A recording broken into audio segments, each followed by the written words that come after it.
आपने देखा होगा सोने चांदी के आभूषण पहनाए जाते हैं, डेंटिंग, पेंटिंग, सेंटिंग, यह सब सारी की जाती है। लेकिन सच्चाई है और जीवन की हकीकत है कि मनुष्य अपने जीवन में अलंकारों से अलंकृत होकर कभी विभूषित नहीं हो सकता है। मनुष्य अपने जीवन में विभूषित हो सकता है तो अपनी कृतियों के कारण, अपने डीड्स के कारण ही वह विभूषित हो सकता है। और इस स्थान का जहां तक प्रश्न है, इसके पहले भी मैं एक बार यहां आ चुका हूं। अद्भुत वाइब्रेशन है।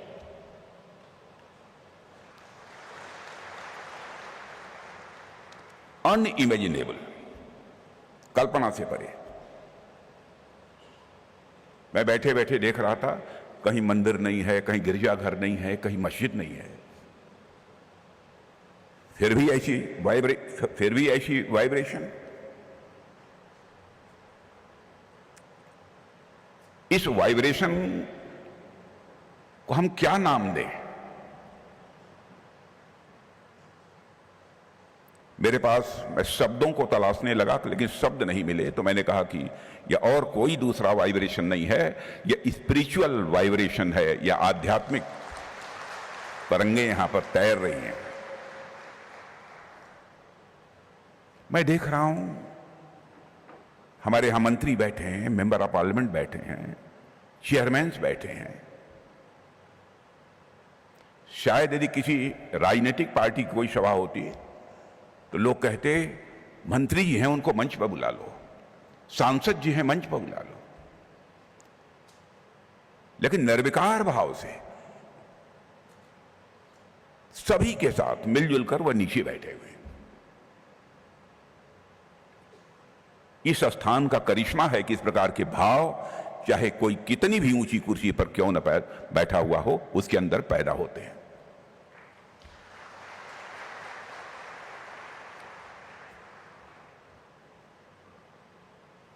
और यहां आते ही कोई, हर व्यक्ति, मुझे लगता है कि अहंकार शून्य हो जाता है।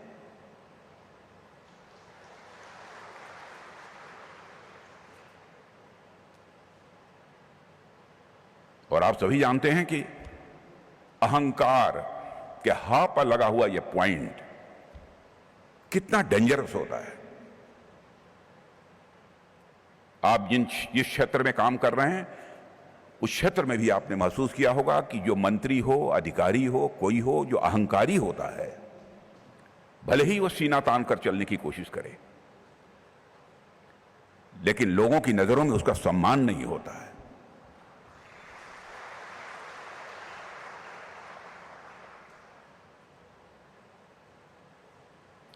यदि किसी मैथमेटिक्स के हिसाब से इसे समझाना हो तो मैं कह सकता हूं,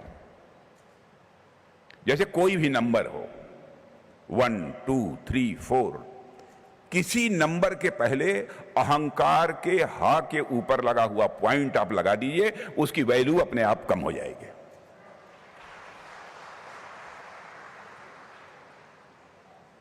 वन के पहले अहंकार का पॉइंट लगा दीजिए, उसकी वैल्यू घटकर 1/10 हो जाएगी, 1 नहीं रह जाएगी।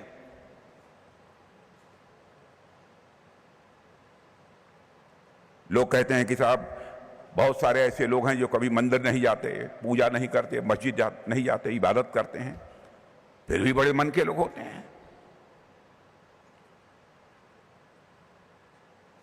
मैंने कहा कि स्पिरिचुअल होने के लिए आवश्यक नहीं है, आस्था सबके प्रति होनी चाहिए, हर स्थान के प्रति, हर आध्यात्मिक स्थली के प्रति, इसमें कहीं दो मत नहीं है। लेकिन आवश्यक नहीं है कि जाए। हमारा ये मन जो परमात्मा ने दिया है, अब इस मन को कई इसके नॉमेनक्लेचर्स हो सकते हैं, लेकिन मैं यह मानता हूं कि मनुष्य का मन जैसे जैसे बड़ा होता चला जाता है, मनुष्य उसी रेशियो में स्पिरिचुअल हाइट, आध्यात्मिक ऊंचाइयों को हासिल करता चला जाता है।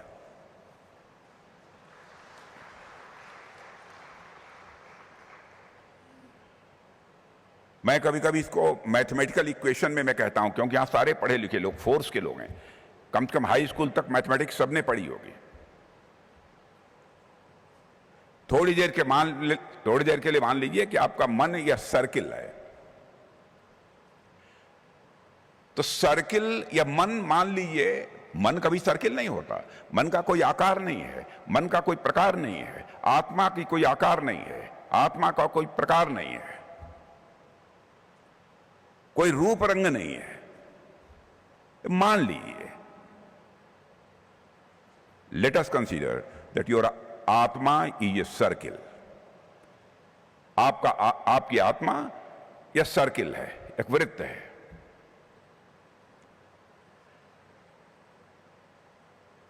तो सर्किल का सर्कमफेरेंस जैसे जैसे बढ़ाते जाएंगे, माने मन की सर्किल का सर्कमफेरेंस, यानी उसकी जो परिधि होती है, सर्किल की जो परिधि होती है चारों तरफ की, जैसे जैसे बढ़ाते जाएंगे उसी रेशियो में, उसी अनुपात में आपको सुख, आनंद की अनुभूति होती चली जाएगी।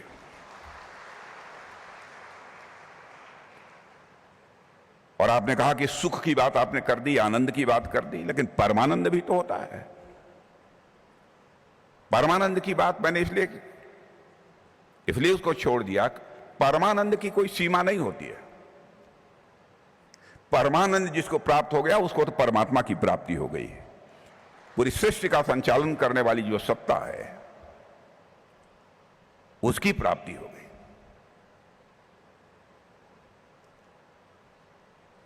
अद्भुत वाइब्रेशन है।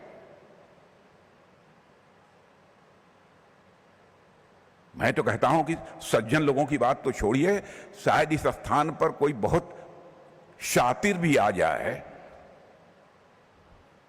और हमारी ब्रह्म कुमारी बहनें जो यहां पर मौजूद हैं, इन लोगों का सानिध्य मिल जाए, इन लोगों की बातें सुन ले, वह भी सन्यासी बन जाएगा।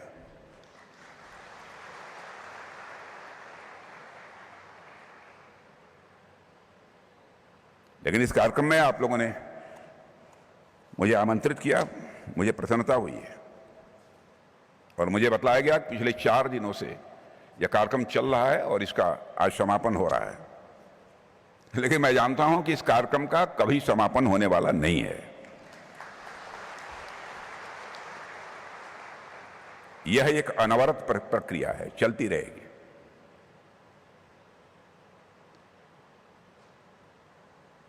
मैं आप सभी का आभार व्यक्त करना चाहता हूं कि आपने मुझे अवसर दिया है और यहां आप अपने राजयोग साधना के माध्यम से आध्यात्मिक ऊर्जा की तरंगों को आपने फैलाया है। उसे मैं सहज अनुभव कर सकता हूं और इस मंच से पूज्या दीदी रतन मोहिनी जी और सारी हमारी दीदियां जो बैठी हैं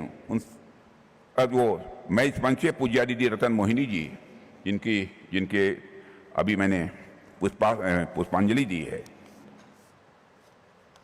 उनकी स्मृति को नमन करता हूं। हृदय की गहराइयों से मैं श्रद्धांजलि अर्पित करता हूं। ब्रह्म कुमारी के प्रमुख के रूप में उन्होंने इस संस्थान की और देशवासियों की, देवी और सज्जनों, बहुत ही सेवा की है और इसके लिए उन्हें सदैव याद किया जाएगा। इसके पहले जब मैं गृह मंत्री रहते हुए यहां आया था तो उनका सानिध्य और उनका दर्शन मुझे प्राप्त हुआ था। और आप जानते हैं कि ब्रह्म कुमारी ने अपनी स्थापना के समय से ही लेकर आज तक निस्वार्थ भाव से पूरी मानवता के आध्यात्मिक विकास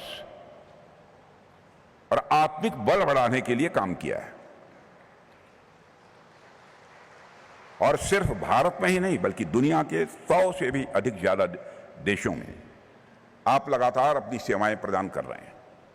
और जिस प्रकार से आप सब ने भारतीय संस्कृति और प्रजापिता ब्रह्म बाबा के मूल्यों को जन जन तक पहुंचाया है, उसके लिए यह भारत कभी ब्रह्म कुमारी को भूलेगा नहीं।